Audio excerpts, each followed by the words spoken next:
আজকের ভিডিওতে আমরা আলোচনা করার চেষ্টা করব এইচএসসি পরীক্ষা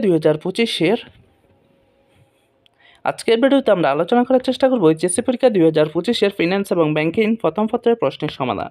তাই ভিডিওটি না টেনে সম্পূর্ণ দেখতে থাকুন। প্রশ্ন নাম্বার 1, কোন চক্রবৃদ্ধিতে ভবিষ্যৎ মূল্য সর্বাধিক হবে? মাসিক।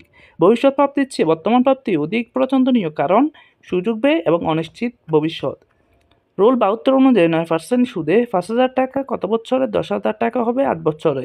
সুদের হার বছরে দুইবার হিসাব করলে এবং আসলের সাথে সুদ যোগ করলে বছর শেষে তাকে কি বলা হবে? উত্তর হবে খ।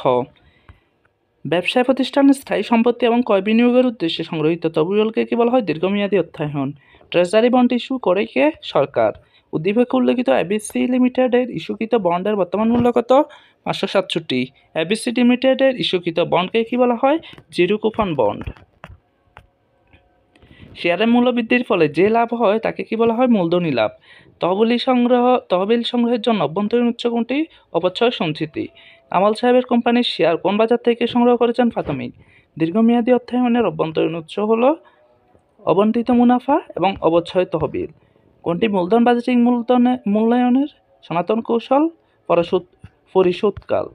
দীর্ঘমেয়াদী ভিত্তিতে লাভজনক প্রকল্পে বিনিয়োগ সিদ্ধান্তকে বলা হয় মূলধন বাজেটিং।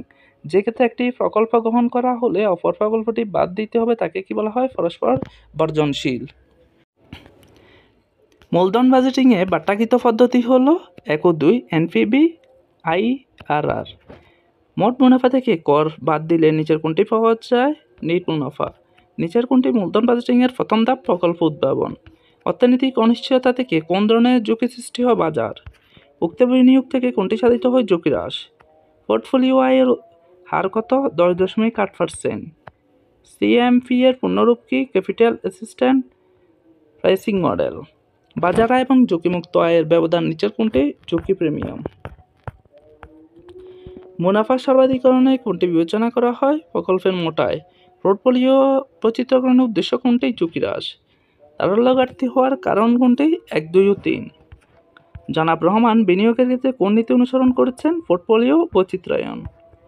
জনাব লিনা খান একটি প্রতিষ্ঠানে কর্মরত আছেন, এখানে হবে আর্থিক ব্যবস্থাপক। নেট আয়ের যে অংশ শেয়ার মালিকদের মধ্যে বন্টন করা হয় তাকে কি বলা হয়? লভ্যাংশ। ভবিষ্যতে প্রাপ্ত টাকার বাট্টাকৃত মূল্যকে কি বলা হয়? বর্তমান মূল্য।